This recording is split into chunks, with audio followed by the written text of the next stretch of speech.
Tonight on the MTN News, wicked winds pack a punch. There are roofs blown off and things like that. So we're counting our blessings.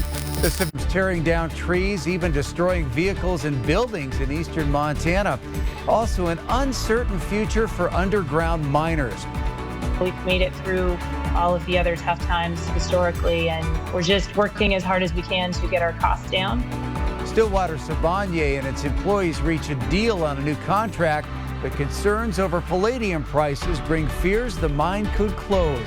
And traveling tattooers. As I gotten older, it's like the chaos is the exciting part, the spicy part.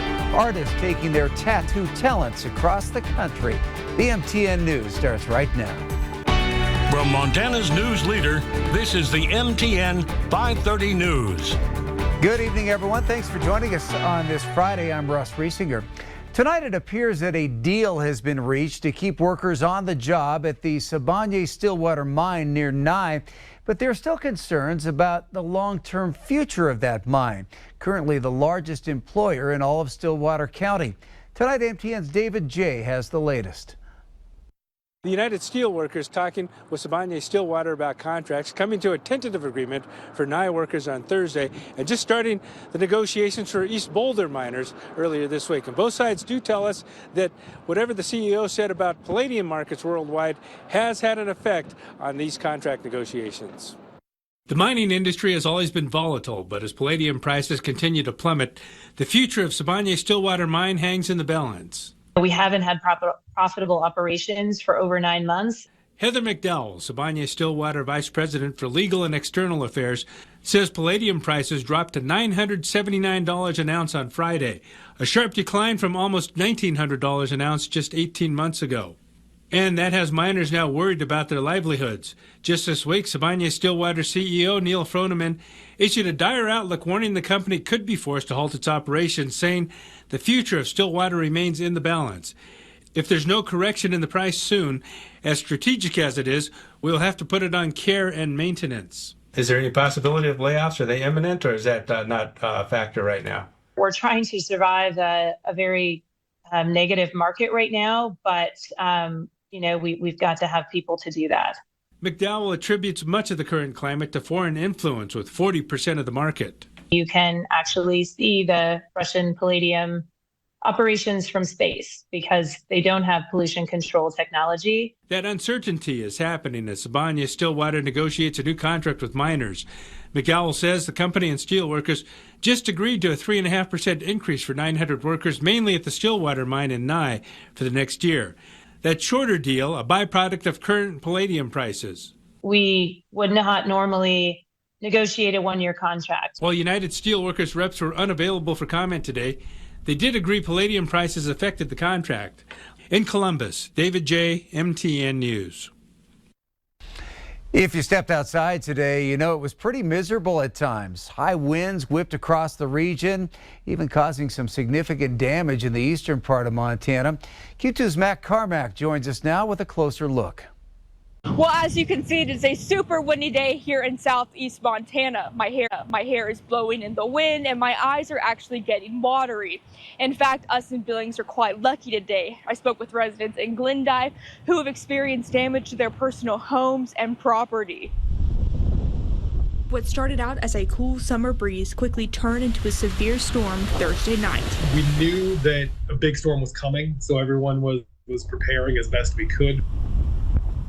In eastern Montana, towns like Baker and Glendive experienced a personal hell of a thunderstorm with tornado-like conditions. From the outside, it didn't look like there was anything wrong with it, but once we went inside, we realized that the wind had lifted the roof up about 2 inches. For Glendive resident and business owner Peggy Meininger, the short 45-minute storm brought lingering impacts to her personal property and mental health. Her 1964 family camper trailer was destroyed. The wind picked it up and flipped it twice onto its side and then onto its roof and then slid it 30 feet down the road. An hour to the south in Baker, more destruction. Earlier this month, we introduced you to Vaughn Zenko, who's been trying to bring the county's first licensed child care facility to town. He saw his dream suffer a major setback when one of the buildings he and his team had fundraised on for many years was destroyed. And then it finally hit, and it brought those massive gusts of wind. But thankfully, it wasn't too destructive, with the exception of course, the child care project.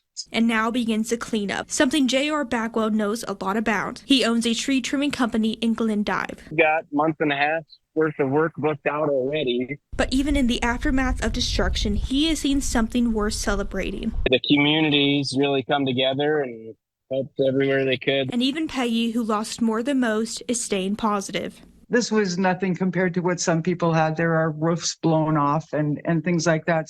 So we're counting our blessings. In Billings, Matt Carmack, MTN News. So just how high did those wind gusts reach, and is there more windy weather to come? Let's check in with meteorologist Jason Stiff for a first look at the forecast. Jason?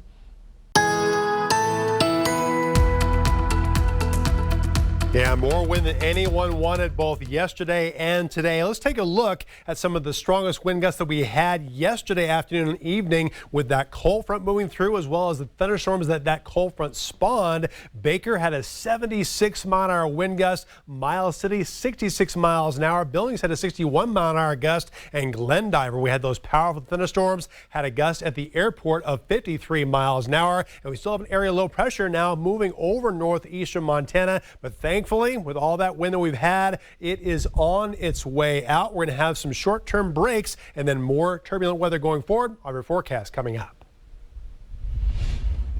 President Biden and former President Trump are returning to the campaign trail now that the first presidential debate is in the books. Political watchers saw a shaky performance for the sitting president, Joe Biden, and noted plenty of unchecked falsehoods from the former president, Donald Trump. Trump was in Virginia today, touting his performance as a victory. We had a big victory against a man that really is looking to destroy our country. He's the worst. He's the most corrupt, the most incompetent president in the history of our country.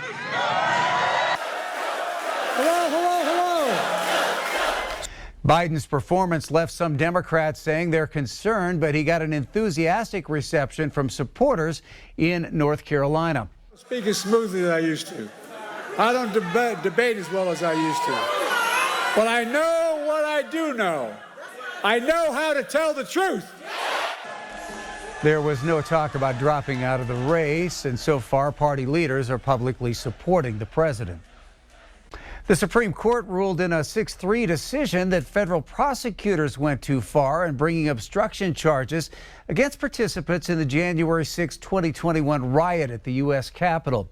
That decision came after the justices heard arguments from a former Pennsylvania police officer, Joseph Fisher, who was indicted for his role in disrupting Congress's certification of President Biden's 2020 election victory. The High Court said the Department of Justice used too broad of an interpretation of the law in charging Fisher. The ruling could have impacts on several Montana-linked January 6th cases. Joshua and Jared Hughes, Hank Munzer, Isaac Sturgeon, and Stuart Rhodes were all convicted of, or they pleaded guilty to, obstruction of an official proceeding. All of them were also convicted or admitted to other charges. New movie starring Montana's own Lily Gladstone shines a light on an issue that's been a real concern here in the state, the missing and murdered Indigenous peoples crisis. Our Isabel Spartz has more on the film, which opens tonight at the Art House, and why advocates say it's important.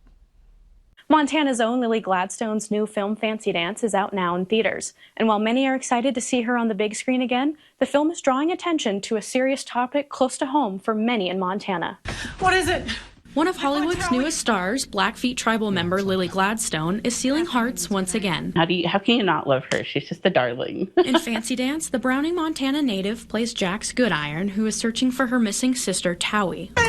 It's a very real thing that you would be hard pressed to find any Indigenous life is not touched by this epidemic. The film is putting center stage the issue of missing and murdered Indigenous people. It's made by natives and native actors, and they know the real stories behind MMIW.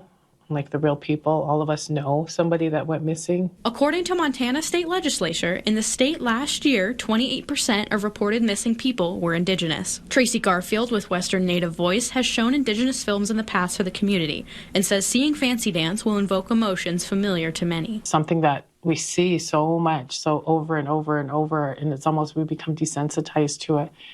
But when we do watch this, like we're re-traumatized about what we do know. In the film, Jax then takes on the care of her sister's daughter, Roki, something Charlene Sleeper, MMIP advocate, says is all too common. Especially when it comes to women, they leave behind children when they go missing, which isn't something that we often talk about. So those children are often essentially orphaned when their parent goes missing. The Art House Theater will be showing the film starting tonight and through next week. Films in general, they're a good access point for people to not only be made aware of certain social issues, but really engage it in a way that can continue the dialogue beyond the film itself. A dialogue made louder by a local star. People sit up and listen when she talks, and I'm really excited that she has such a strong voice on everything that's important to our Native communities. In Billings, Isabel Sparts, MTN News. Ahead on the MTN 530 News here on Q2, artists taking their tattoo talents across the country. And later in sports, Rocky's golf coach showing how it's done as he aims for a 4th state AM title.